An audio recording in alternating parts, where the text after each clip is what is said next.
Day. Going to be hot out here today. I've challenged our guys to, have a heck of a day here today, like we have so far through camp. So, practice 11.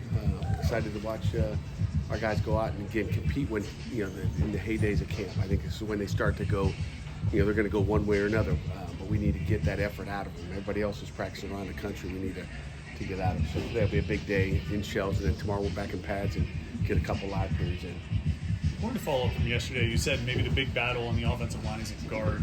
I was curious, is it both spots or one? And who are some of the main competitors at those spots? Yeah, good question. So, let's talk tackles then first. Really happy with Ryan Baer. Really happy with, Percy, although he's missed a couple days. And Stanley's done a nice job. I feel really good there. And then Gio Cooley is really good. I mean, you feel like you got 4 tackles that we can win a championship with. Inside, we all know BJ Williams is really good. That left guard, Keith, has been really good, but we moved him. We played a little center, so then we kind of broke him a little bit, and then he had to come back and get used to it. He had a much better day yesterday than he did in this, so we had, Coretta was out for a couple of days, so you kind of put your best out. So, you're juggling those guys around kind of like you would during the season. So there hasn't been that gel up there like you'd like. But, when Keith is in there and BJ are in there, we feel really good. And then we're looking for that who's going to back those guys up? Who's going to be that guy? And, Coretta is going to get some shots in there just to get, he might be that 6th guy. So we're really happy with him as well. But again, as soon as you move him, then what do you do at center? You're not 3 deep anywhere. We don't want Shep Turk in there, getting too many snaps just as a freshman. And he's gotten a lot better. So it's just the juggling game of, hey, he's got an ankle today. He's going to be out for 2 days, moving guys around. So I'm really happy with that first group when they're all in there healthy, and really, probably 3 or 4 guys behind them. So we're much deeper at that position than we have been. So Kendall playing guard, is that just kind of a break in case of emergency? Yeah, I mean, it's like, okay, backup center went down, so then we moved Keith like we did at the end of spring last year. Move Keith into center, then you're moving, Stanley into that guard spot. Okay, so it's just kind of one of those, that's what you do. And, you're just trying to get your 5 best out there all the time and get them, and again, that's what practice is for. This time of year is find out who can do what. If that happens during the season, what are we going to do?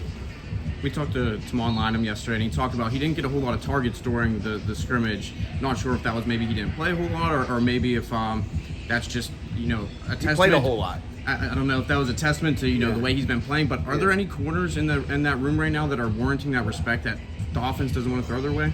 Yeah, I don't know if it's I don't know if it's we're not going to Tamon. I sit in those offensive meetings, so I don't think there's someone saying again, Tamon's had a heck of a camp too, so I'm not saying he's not. But in fall ball, you're not worried. You're not game planning. You're not saying, oh, let's not ever throw over there. So I just think it's, based on what they have in, where the, what the coverage is, and again, he's playing well. So and again, I'll say this: anytime you're pressing those guys out there, it's either take a, 25% max shot, probably more like a 12%, 10% shot at taking a fade ball. So it's all depending on what we're doing, coverage-wise.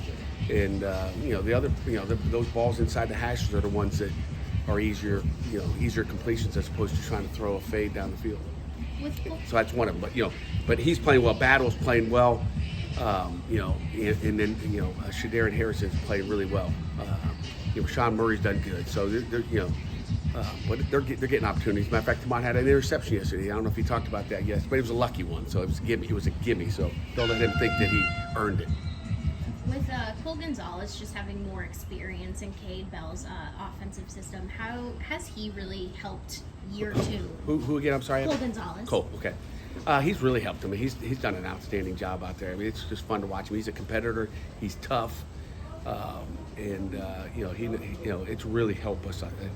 Just to not have him in the spring, but knowing that if he was just coming in here and he didn't have a clue, he'd be way behind. But he's way ahead of where he should be at this point, based on that relationship that he's had in the past. Looking along the lines of the quarterback question, looking kind of far ahead, hypothetically, you get into a situation where you can go to a backup quarterback out of your choice.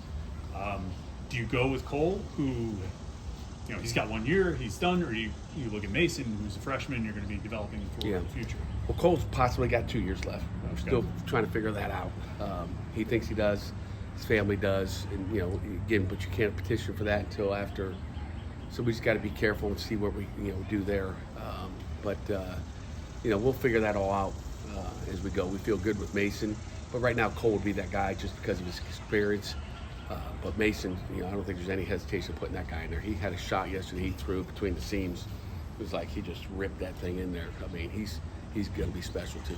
How has Jaylen Williams continued to acclimate himself here in camp, just being a late addition, and how overall are you feeling about that tailback depth behind Dez? Yeah, he's solid. He didn't get a chance to go into scrimmage the other day, so I didn't get a real good look at him. I was a little disappointed that he wasn't out there, but he had a little injury, but he was fine yesterday, so it went away fast. You seeing separation in defensive end? You have a couple guys kind of standing out there. Not as much separation as you'd like or you think, which is a good thing, I think, because I really, Jimmy Williams is playing at a high level. I mean, Blaine and Jaden Moore are battling in there. I mean, Zach Carruthers and Maverick maybe didn't play as well on Saturday, but then he comes out yesterday, and it's like these guys are battling. And to me, I love the competition.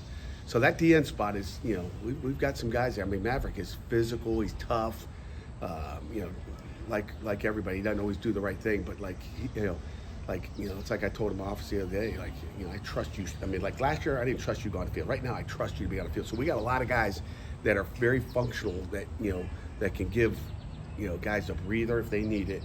Like Maverick is so much better. You just talk about the development and improvement. And that's not just him. That's a lot of guys in that room. Going back to Justin's question about the running back room, you only have a few guys that were working out there yesterday. Just how are you feeling about that room right now? I feel good. I mean, we got number 0. I don't know if we're going to take care of him. He didn't get any snaps on Saturday. It's okay. I've seen enough during the week. So we feel really good about him. We may make a little move, put like Tyreek Robinson back there as well. We got guys. I got Lovelace. We got guys who we can throw back there if we really felt bad about it. That would happen. But we've even talked about really, just slashing. Kenny Johnson's played back there in the backfield as well. But Justin Cook has really played well. Caleb Williams was banged up a little bit yesterday from the scrimmage, but he'll be back. And I think he's a big back. He's a Daniel Carter type guy. So we've got guys in that room. And then you guys have not seen a ton out of Boosie, but Boosie's a dude. Okay, and again, obviously those 2 freshman running backs disappointed they can't. But the likelihood of those 2 being like Boosie, probably if you hit on all 3 of them, like as freshmen, they're going to come in and be ready to play. Probably not going to happen. So, Boosie's special. Are Brown and Smith here? What are they doing? Yeah, they're here. They're just rehabbing and getting them back, mentally learning. Doing everything they can. Yeah, they're here. Anything else? Been here.